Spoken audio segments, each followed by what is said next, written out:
Hello there, and welcome back to War Thunder, to the second video of 2025. And today we're looking at the IJN Kirishima, which is the event ship in the ongoing event Winter Tales 2024-25. And this is a Kongo class in its 1942 configuration and sits at rank 5, battle rating 7.0. And today I want to talk about the ship itself, if it is worth getting, what it can do, and please focus on this battle. It's uncut, it's the first real battle I had in this ship, and if you already kind of hear a little bit of a disappointment, yes it is, and it's not really the ship, but it follows a depressing pattern that's currently going on in War Thunder Naval Forces High Tier, where ships with 8 guns and a 30-second reload are just not worth it, and where the combination of low TPM, the game mechanics, just 8 shells per broadside, 30-second reload, just doesn't work out. I do not get shot once for, I think, the first half of the game. I have perfect shots on enemy ships, and you can see how it's going on, and I will not spoil it to you. But there are more informations about the ship, especially when we then later talk about the War Thunder marketplace, where you still can find to this day the IJN Haruna, which is another Kongo class that sits at the same rank, the same battle rating, and is also an event ship from the Summer Quest 2022, and it currently sits at 50 Gaijin coins, and there are up to 50 ships, so a couple of times in the War Thunder naval player base. And yeah, that already kind of sets a depressing tone for the Kongo class IJN Kirishima in its 1942 configuration, to which I will come just right now. I will quickly go over it, and yeah, we have now a main belt. Let's start with the armor of 203 millimeters, so 8 inches. That is not really good, especially for the top battle rating of 7.0. A lot of heavy cruisers can stamp with their 8-inch guns through it, as it actually happened IRL by one US heavy cruiser to the IJN Hiei, which is the only Kongo class that at this point in time we don't have in the game. So 3 out of the 4 are in game. We have a distributed armor scheme. We have a 3-inch icebreaker. The bulkheads are somewhere between 11 and 5 inches, so 279 to 127 millimeter. We have then deck plating ranging from 102 to 89 to 83 millimeters. In the middle of the ship, there is still the open tin can thing. It looks like there is no deck armor above the central machinery, but there is, but it's not armor that's get displayed in the armor view, so it has an armor grade. And it seems to be not really that great either, because as you can see in this game, and I have experienced this with all the other Kongo classes, I vividly remember my machinery being taken out regularly by shells that, if they penetrate the machinery, they should penetrate other parts of the ship as well, but they don't. This might also have to do with a step in the armor that you can see in around the rear offset superfiring turret, where there is a little bit of a step in the armor, and that is only 83 millimeters. It has some angling going on, but shells can get caught there and then pass through under the barbette basically and get into the machinery. That might be a possibility, but I don't believe it. We have then the upper belt of 152 millimeters or 6 inches. Then we also have the barbette thickness of 229 millimeters. That should be 9 inches if I'm not mistaken. The turret faces of 254 millimeters. That's 10 inches. And yeah, it's not really that great, but for a battle cruiser that then later was converted in what was known to be as a fast battleship. That's an endless discussion, by the way, and just like the Scharnhorst being classified as a battle cruiser, I have my doubts if Gaijin is correct here about the about what you call the ship type, but it doesn't really matter because they fight each other anyway. Then that's the armor. We have then behind the main belt a slight turtleback of 70 millimeters at the waterline, and that's not too bad, but again it's not continuously going through, because in the very middle of the ship none gets displayed. Again, there should be, but it's not visible in the armor view. And yeah, then there is a weird blob of concrete in the rear of the ship. It's 1,000 millimeters of concrete. It's just a big slab. I don't know what it is, above the rudder, I guess, to protect the rudder thing. That's interesting. But yeah, the ship, when angling, it can withstand some shots, but it's not really that tanky, or it shouldn't be. Currently we have a weakness in the high caliber shells apparently not doing too much damage. What the cause for that is, I don't know.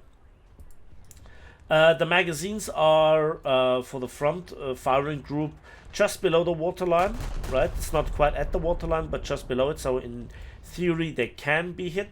And for the rear turret, the magazine is a bit larger sideways profile wise than of the offset rear super firing turret, which has a smaller profile, but again it's close to the waterline. So the biggest profile, the easiest to hit block of ammo is the front firing group. Yeah, so then we come to the speed, 57 kilometers per hour. That's 30 knots, something like that. And that's not too far off from the Haruna, which shares the same speed, and the Kongo, which is 1 kilometer per hour slower. But speed doesn't really matter too much when it comes to War Thunder naval battles. And so let's focus on the AA. We have a couple of 25mm twin mounts that are not good. Then we have 4 twin 5-inch -40s. They're also not really that good. You don't have radar, you don't have proximity fuse. The smaller guns don't have the stopping power. You're not really that great. Then we have a secondaries 14, 15cm -50 type 51s. They are decent, they have a quick reload, and you have the choice between HE and SAP. And in this battle I decided to try out the HE, but it didn't really make too much difference. And when you angle, you have up to 3 to 4 guns depending on how you angle available most of the time. Yeah, that's okay-ish, but again nothing too fancy. And then we come to the main armament, which is, in my opinion, a little bit of the downfall of this ship. And it is 4 twin 36cm -45 type 41 cannons, 720 rounds of ammunition between them, and you have a 30-second reload. 3 degrees per second turret rotation speed make it better than some of the worst that we have out there. We have as the stock round, which is interesting, the 356mm ordinary SAP, which is categorized as SEP CBC. Mass velocity is 780 meters per second. We have a whopping 69 kilograms of TNT, and the penetration is a bit lower than with some of the high pen SAP that we find on, for example, the British 15-inch 42. And we have 302mm at 1000 meters, and at 10 kilometers it falls off to 225.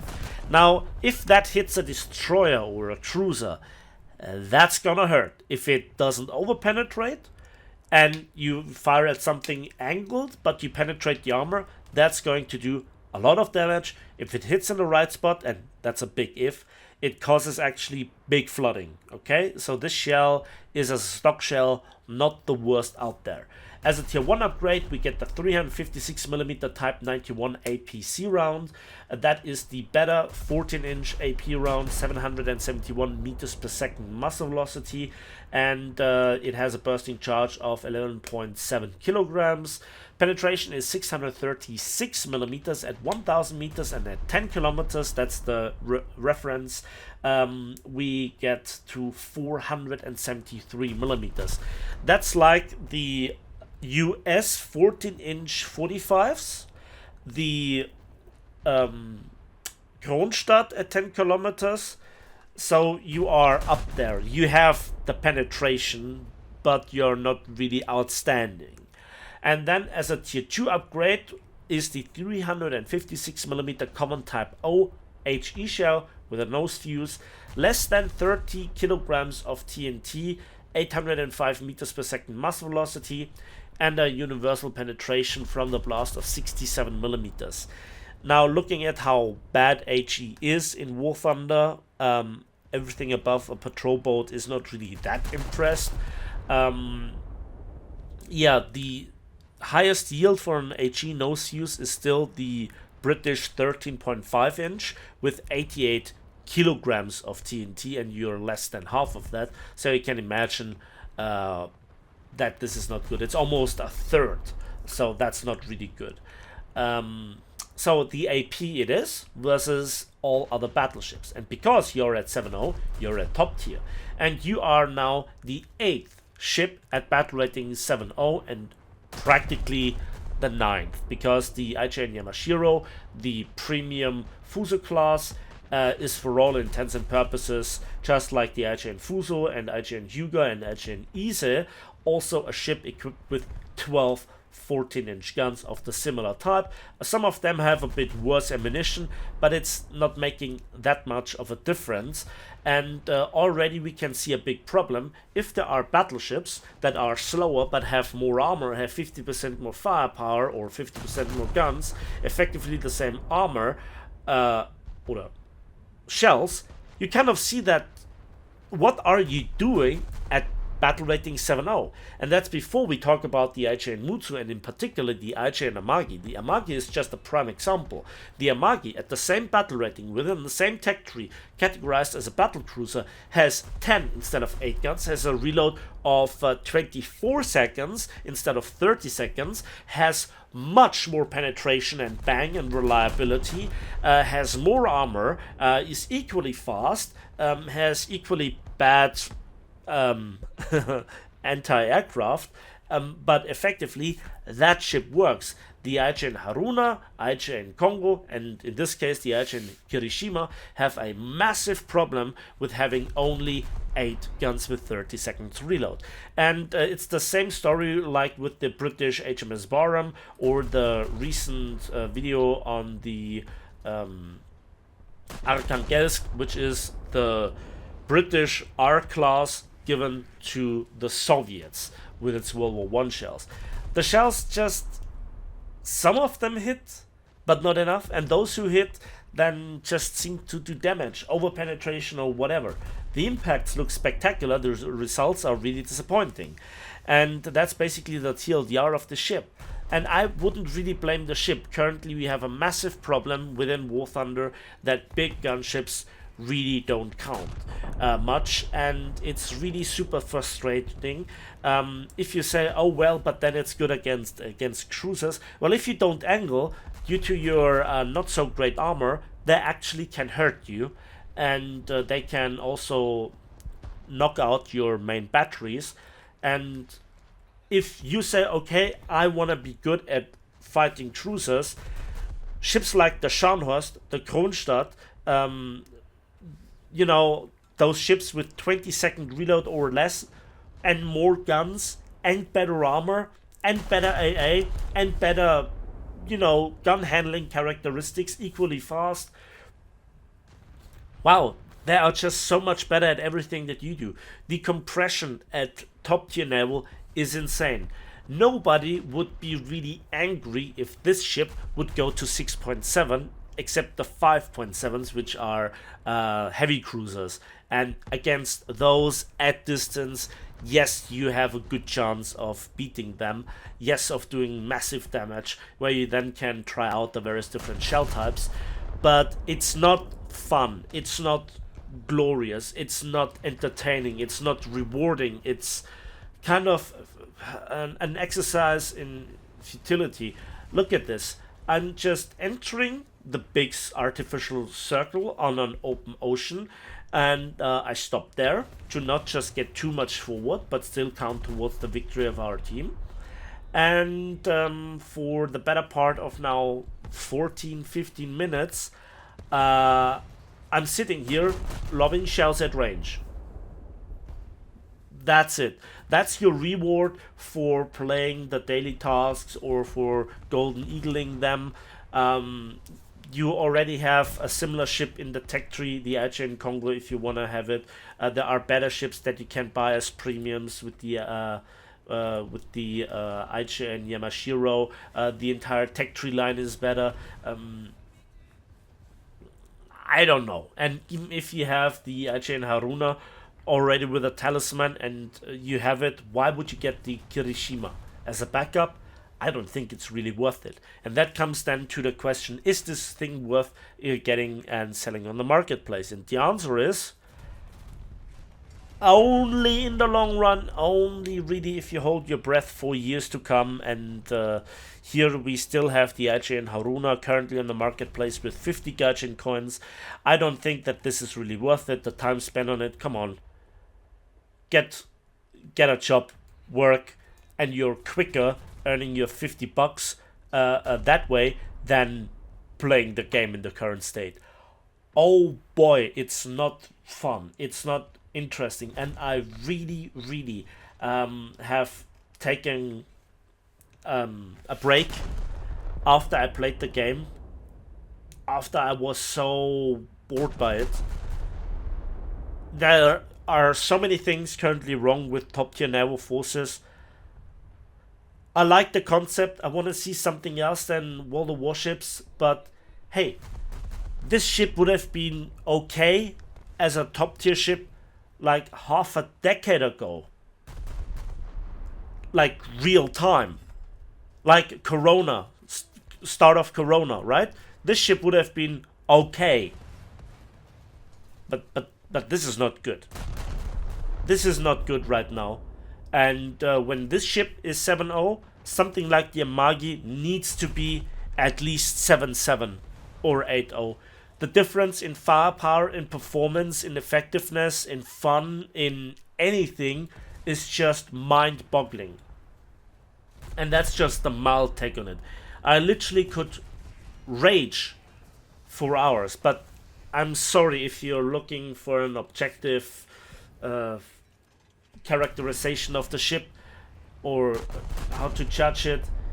Yeah, I should have done it at the start. It's not worth it. And it's not the ship's fault. Currently, the games feel like you bite in a solid chunk of mold. It's really something else. I don't know how Gaijin wants to fix this. I don't know what they have planned. I've given up giving feedback a long time ago because the way I give feedback was criticized more than what I tried to do. And honestly, if I would always make a bug report or if I would always point out what's wrong, I would be busy like 80% reporting the stuff, 20% rating it. And again, it's the old story of I don't know if the devs play the game or not. There are two scenarios. Yes, they play it, and it's horrifying to see that they think this is alright and this is fun. Or number two, they don't play it because they are busy programming, because they have overloaded work schedule. And I'm not quite sure which of those two options is worse.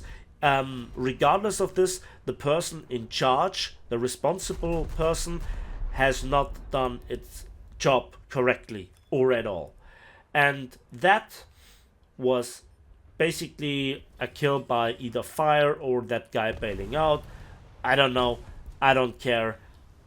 It was not my superb shooting or anything. This is a pure waste of time playing. There is nothing special about this ship. It is a good ship, and I really like that now we have the third of the 4 Kongo classes in the game. That fills me with some sort of hope that in the long run we see many ships of the same classes with the various slight variations. Some of them are in a tech tree, some of them are reward ships. I'm fine with this if you make the 4th one even a premium. That would be a nice distribution. Maybe it's not the best distribution, but it's up to you to judge individually. Um, there are like points to be made, like why do the Japanese now get the third rank 5 reward ship if, for example, Italy has none, France has none. There are other nations as well. Britain has only one, and that's at rank 6, which is good, but the ship is not good. Um, the Soviets have 2 at rank 5. Germany has 2, one at rank 5, one at rank 6, and the Americans, the US, they have overall 3, 2 rank 5 and 1 rank 6. So there is a massive discrepancy in the amounts of reward chips per nation at the top 2 ranks, which are interesting for distributing talismans. And I'm not quite sure why that is. At least Gaijin could try to give Italy and France some reward chips before flooding other nations. I don't know, maybe it's easier to start from a unified template for the Kongo classes before they give Italy and France their own ships. There are certainly certain possibilities, and honestly, that's just one of many points. The main problem that I see for ships like these with 8 guns and 30-second reload, it cannot really be solved. You could make a point of giving them artificially boosted dispersion of the shells. If it's a bit tighter, let's just go extreme. Let's say 50% tighter dispersion. Then ships that have more guns still have advantages if they get shot, because less percentage of their guns get knocked out, and quantity has a quality of its own. That's not 100% correct, but at least you have some reason to give why Fuso, Hyuga, Ise, and Yamashiro are basically at the same battle rating. Then you have to make Mutsu and Namagi. I don't know what you do with them, because they're just head and shoulders above. Shorter reload, same amount of guns or more, significantly more penetration, more armor, equally fast. I don't know how you judge that. I don't know who at Gaijin made an Excel spreadsheet and said, yep, that's fine. I don't know. And that's just within the Japanese tech tree. How this ship has any sort of chance against a Scharnhorst, I don't know. Maybe you can duel a Bayern. You certainly have the penetration, but when the Bayern just, aims at you, it has more armor and it has shorter reload with 26 seconds of higher caliber guns. Again, those shells are wacky as well, but you get the idea. In fact, I would be interested to see a duel between the SMS Derflinger with its 12-inch guns and a similar gun layout, but 20-second reload, which is a 6.3 ship, and here this Japanese battlecruiser / battleship, the IJN Kirishima. It pains me a little bit to rant about this ship, because honestly, when I look at it in harbor, and you unlock the 4-tone camouflage, which looks a bit unusual to the eye. It's a little bit of a war crime, to be honest. I still equipped it after this battle. I love just the look of it, where you have the casemates, where you have the look of the turrets. They look so British, but at the same time so Japanese, the history of those ships. This infamous pagoda mast, but just not quite as high as I think on the Kongo. It is just such an iconic looking ship, and I love the overall shape of it, the look of it. It's a real ship. It's just saddening me that it sucks so much. The only redeeming feature is that it is yet for Japan another top tier capital ship that has a float plane, which, to be honest, I haven't used so far, but it's there. I don't even know if it works properly. So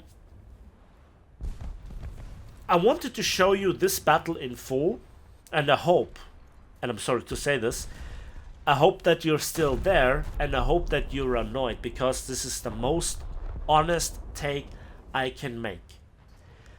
This is what you get yourself into. You have to stay at range, and you have to aim for the knockout blows. And it's gambling if the shells actually land there where you aim, penetrate, and do the damage. And that guy was actually the highlight of the day. The flyby that was actually nicer than the entire battle. And to have a bit of a more positive swing at the end of it. I'm sorry, I cannot lie to you guys. I try to make videos for your entertainment, for sharing my thoughts and experience with the ships that I have early access to tell you if it's worth it or no. Sadly, I just get them at best halfway through the event, or more like on stage 6 or 7. This ship is pain, it saddens me to say this, and at the end of the video I still have to applaud you if you're still here. Thanks for watching, thanks for listening. I hope to spice up the content soon with some lower tier stuff. I hope you're excited about this. And as usual, thanks for watching, thanks for listening. Please give this video a like if it did, subscribe if you want to see more, and we'll see each other on the waves, in the skies, and on the battlefields of War Thunder.